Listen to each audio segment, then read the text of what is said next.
എല്ലാവർക്കും ദേവാസ്വാമി ഗാലറിയുടെ പുതിയൊരു വീഡിയോയിലേക്ക് സ്വാഗതം. നിങ്ങളുടെ വീട് വൈറലാക്കണമോ? അതിന് പറ്റിയൊരു പ്ലാന്റാണ് ഇപ്പോൾ നിങ്ങൾ കാണുന്നത്. കാറ്റ്സ്ക്ലോ എന്നാണ് പേര്. ഇത്തരത്തിലൊരു ചെടിയെ 2 വർഷം നിങ്ങളുടെ വീടിന് മുകളിലേക്ക് വളർത്തി വലുതാക്കി ജനുവരി ഫെബ്രുവരി മാസം ആകുമ്പോഴത്തേക്കും ധാരാളം പൂവിട്ട് നിങ്ങളുടെ വീട്ടിലെ വൈറലാക്കാൻ പറ്റുന്ന രീതിയിലുള്ള ചെടിയാണിത്. ഒരു ക്രീപ്പർ പ്ലാന്റ് ആണ്. നമ്മുടെ കുഴലിൻ്റെ ആകൃതിയുള്ള പൂക്കളുള്ള ധാരാളം പൂക്കളായിട്ട് നിൽക്കുന്ന ഒരു ചെടിയാണിത്. പൂന്തോട്ടത്തിന് മഞ്ഞ വസന്തം തീർക്കുന്ന ഈ സുന്ദരി കൊല്ലത്തിൽ 2 വർഷമാണ് പൂക്കാറ്. ജനുവരി ഫെബ്രുവരി മാസത്തിലാണ് ഏറെയും പൂക്കുന്നത്. ആ സമയത്ത് ഒരു 6-7 ദിവസം വരെയൊക്കെ ഈ പൂക്കളുണ്ടായിരിക്കും. ഒറ്റയ്ക്കോ അല്ലെങ്കിൽ കൂട്ടം കൂട്ടമായിട്ടൊക്കെയാണ് പൂക്കളുണ്ടാവുക.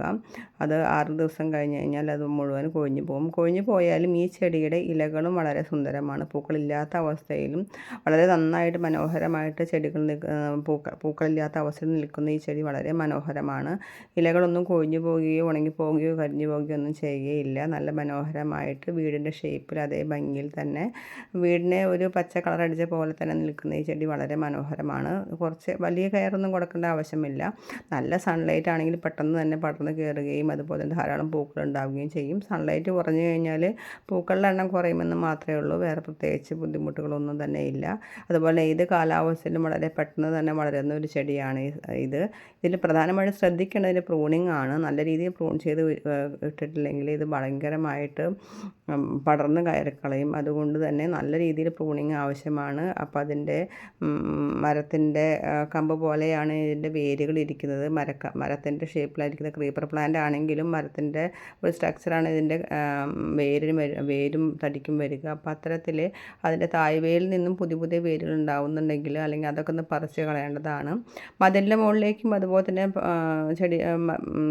മറ്റുള്ള സ്ട്രക്ചറിൻ്റെ മുകളിലേക്ക് കയറ്റുന്നതുകൊണ്ട് ബുദ്ധിമുട്ടില്ല.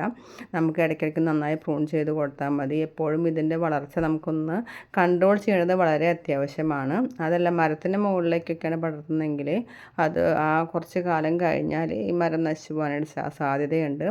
ആമസോൺ കാടുകളിലാണ് ഈ ചെടികൾ നന്നായിട്ട് കണ്ടിരുന്നത്. അവിടെ കൺട്രോൾ ചെയ്യാത്ത കാരണം കൊണ്ട് വളരെ പടർന്നു കയറുന്നതായ കൊണ്ട് തന്നെ ഈ ചെടിയെ ഒരു അധിനിവേശ ചെടി അല്ലെങ്കിൽ കളയേണ്ട ഒരു കള എന്ന രീതിയിലാണ് ഇത് പൊതുവെ ഇത് അറിയപ്പെടുന്നത്.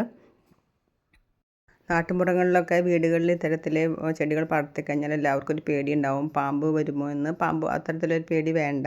കാരണം എന്താണെന്ന് വെച്ചാൽ ഈ ചെടികൾക്ക് ധാരാളം മുള്ളുള്ള കാരണം കൊണ്ട് ഈ ചെടിയുടെ മുകളിലേക്ക് പാമ്പ് കയറാൻ സാധ്യതയില്ല. ആകപ്പാടെ ഹിമോഫിലിയ അസുഖമുള്ള ആൾക്കാർക്ക് മാത്രമാണ് പേടിക്കേണ്ടത്. ഇതിൻ്റെ വള്ളികളിൽ ചെറിയ മുള്ളുകളുള്ള കാരണം കൊണ്ട് നമ്മളതിൻ്റെ സൈഡിൽ കൂടെ നടന്നു പോകുമ്പോൾ ചിലപ്പോൾ ചെറിയ പോറലുകളൊക്കെ മറ്റു വരാനുള്ള സാധ്യതയുണ്ട്. അപ്പോൾ ബ്ലഡ് ക്ലോട്ട് ആവാത്ത അസുഖമുള്ള ആൾക്കാർക്ക് അതൊന്ന് ശ്രദ്ധിക്കണമെന്ന് മാത്രമേ ഉള്ളൂ. നന്നായി വെള്ളവും വളവും ഒക്കെ ഇട്ട് കൊടുത്തു കഴിഞ്ഞാൽ 2 വർഷത്തിനുള്ളിൽ നിറയെ പൂത്ത് ഭംഗിയായി നിൽക്കുന്ന ഈ ചെടി കൂടെ നമ്മുടെ വീട് വൈറലാക്കാനായിട്ട് സാധിക്കും. ഇത്രയും പറഞ്ഞുകൊണ്ട് ഈ വീഡിയോ നിർത്തുന്നു. എല്ലാവർക്കും പുതിയൊരു വീഡിയോയുമായി കാണുന്നവരെ ബൈ.